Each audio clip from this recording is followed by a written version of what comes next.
Sakjane cewek kuwi rupane ora klebu ayu utawa manis, nek generasi Z mesti ngarani praupane klebu rata-rata utawa standar. Pawakane sedengan, ora lemu nanging ya ora kuru. Pakulitane ora putih utawa kuning merusuh nanging soklat, kepara rada ireng. Gek praupane katon pucet sajak piye ngono, mung mripate sing katon manjila amba gilar-gilar kaya rembulan karipan. Yen deleng sandang penganggone sing prasaja, katone dheweke dudu anake wong mampu, bisa uga anake wong tani utawa buruh kasar. Sok ngono wae Gilang demen marang cewek kuwi. Ketoke ora mung demen nanging wis kesengsem. Intine Gilang duwe rasa seneng kepranan nganti kasmaran marang cewek kuwi. Tumrap Gilang cewek kuwi kalebu istimewa. Istimewa merga rambute katon alus, dawane sak geger lan kulino diore. Eman banget dene Gilang durung kenal cewek kuwi. Aja maneh kok kenal, selagine jeneng wae ora weruh. Ngendi omahe ya ora ngerti, anake sapa, sekolahe ngendi, pokoke isih dadi misteri. Gilang wis nyoba golek informasi marang Mbak Yeni, putrane Pade Suko, sapa sejatine cewek mau. Nanging Mbak Yeni malah bingung. Kamangka Gilang wis njlentrehake ciri-cirine cewek sing dikarepake kanthi detail. Wah, sapa ya? Aku kok durung kenal. Maksudku, aku kok durung tau weruh cewek sing mbok maksud. Kandhane Mbak Yeni. Masa to, Mbak? Gilang durung percaya karo kandhane Mbak Yeni. Sapa ngerti Mbak Yeni mung kepengin nggodha wae. Sakjane ngerti nanging etok-etok ora ngerti, ben dheweke saya penasaran. Tenan Dek Gilang, aku durung weruh cewek sing mbok maksud. Soale bocah wadon ing kampung kene ya metu saka ngomah biasane nganggo jilbab. Apa kira-kira dheweke wong anyar ya, Mbak? Bisa wae wong anyar. Ning anu, sak ngertiku kampung kene ora ana pendatang ki. Wah, ning ngono aku kudu takon sapa ya, Mbak?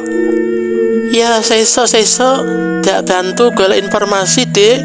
Sapa ngerti dheweke pancen warga pendatang lan aku durung weruh. Oh iya Dek Gilang, aku kok dadi penasaran. Penasaran piye, Mbak? Aku pengen takon, sampean aja nesu ya. Siap, Mbak. Sampean arep takon apa? Sampean ketoke duwe ati marang cewek rambut dawa kuwi ya. Gilang guyu mlengeh. Batine rada isin. Mbak Yeni wis bisa nebak kanthi tepat apa sing dirasakne.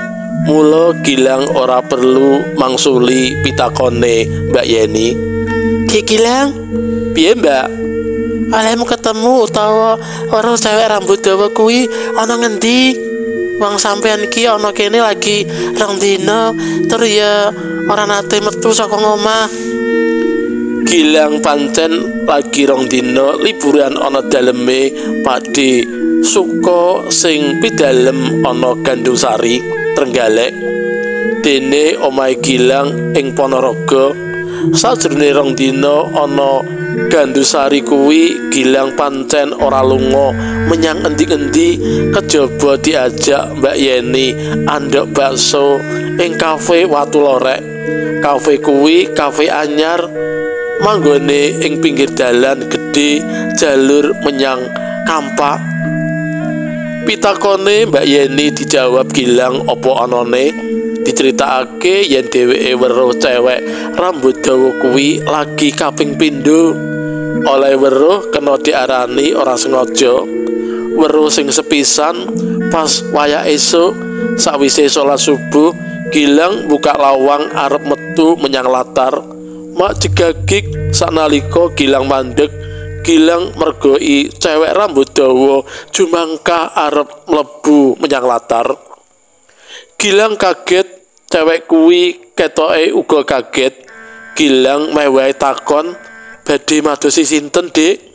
Nanging lambene durung nganti kumecap, ujug-ujug mak sliyut cewek kuwi ora sida mlebu latar, malah age-age jumangkah rikat tumuju arah wetan. Gilang nyoba nututi nganti tekan dalan ngarep omah. Sajane Gilang kepengin melayoni cewek kuwi utawa bengoki supaya mandeg, banjur arep ditakoni geniya kok wurung mlebu latar. Nanging sikile Gilang krasa abot kaya kraket ing bumi lan lambene kaya blangkemen ora bisa kumecap. Sing kaping pindho kedadian wayah surup, kronologine meh padha. Gilang metu saka omah menyang latar, terus papakan karo wanita rambut dawa kuwi. Mak jegagik Gilang kaget, cewek kuwi iya katon kaget. Kanthi spontan Gilang kepengin takon, "Madosi sinten, Dik?" Nanging durung nganti dheweke ngucap, cewek kuwi wis balik kanan banjur jumangkah rikat tumuju arah wetan. "Critane ngono kuwi, Mbak. Aneh, lucu, nanging nyoto," ucape Gilang sawise rampung anggone cerita. Mbak Yeni guyu nyekike mbok apa karepe. Ngono tadi, sampean langsung jatuh cinta pada pandangan pertama?" Kandhane Mbak Yeni isih karo guyu. Gilang kelincutan rada isin. "Ya wis, sing sabar dhisik ya, Dik. Mengko tak bantu golek informasi sapa cewek rambut dawa kuwi.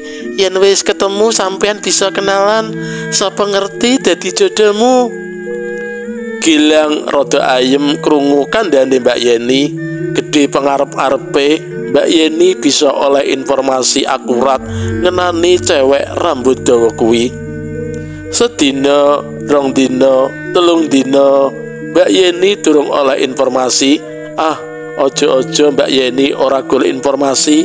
Ojo-ojo kandhane Dik winginane kae mung abang-abang lambe supaya Gilang krasan liburan ana Trenggalek. Nek pancen ngono, luwih becik Gilang mulih menyang Ponorogo wae. Pedah apa ngenteni kabar sing ora genah kapan kelakone. Nyatane pirang-pirang dina iki Mbak Yeni yen rembugan wis ora gelem nyinggung perkara cewek rambut dawa iku maneh. Bengine Gilang ora bisa turu lan bengi kuwi uga dheweke wis duwe keputusan sesuk arep mulih menyang Ponorogo. Mbok menawa pancen durung bejane Gilang bisa kenal karo cewek rambut dawa sing misterius kuwi. Senadyan nganti bengi Gilang ora bisa turu, nanging wayah esuk utuk-utuk dheweke wis tangi. Sawise salat subuh Gilang metu saka omah arep mlaku-mlaku. Pangajape sapa ngerti esuk iki dheweke bisa ketemu gapruk karo cewek rambut dawa idolane. Ladalah jebul sing diangen-angen Gilang numusi tenan. Pas sikile Gilang midak latar, lah kok cewek rambut dawa kuwi pas kledang-kledang liwat dalan ngarep omah. Mung wae sepisan iki cewek kuwi sajake ora niat menggo menyang latare Pak Disuko. Dheweke mlaku ngliyak tumuju arah wetan, jangkae alon karo ndingkluk. Nanging Gilang ngerti yen sakjroning ndingkluk cewek kuwi nglirik dheweke. Kegawa saka penasaran kepengin kenalan, Gilang age-age nututi. Cewek kuwi noleh memburi, bareng weruh yen dikiting saka mburi dheweke nggelak lakune. Gilang ya nyepetake jangkae sikil. Tekate Gilang, aku kudu bisa nututi. Mumpung ana kalodhangan, aku kudu bisa kenalan. Jenenge sapa, omahe ngendi? Cewek rambut dawa kuwi terus mlaku ngetipeng, sedela-sedela noleh menyang mburi. Lakune saya cepet, Gilang ora peduli niate arep ditutne senadyan tekan ngendi wae. Alam isih repet-repet, bun isih sumawur, hawane krasa atis. Gilang anggone budidaya nututi cewek rambut dawa durung kasil. Gilang rumangsa kepontal-pontal. Ora krasa lakune cewek rambut dawa wis metu saka dalan kampung, ngliwati kretek cilik, ngliwati sawah, banjur mak sliyut menggok ngiwa. Oh, dheweke mlebu latar sing kinupeng pager bata dilabur putih. Sajake ya kono kuwi omahe. Gilang ora peduli, dheweke bangga nututi. Samungguh cewek kuwi wadul menyang wong tuane, Gilang ya ora wedi. Gilang arep matur terus terang yen kesengsem lan pengin kenalan. Ujug-ujug gedabrus jeduk rumangsane Gilang, dheweke tiba kedusur merga kesandung watu ing ngarepe.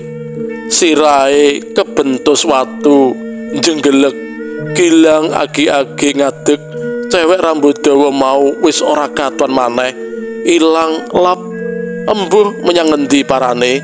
Gilang tolah-toleh sanalika dheweke sadar yen kesasar mlebu kuburan.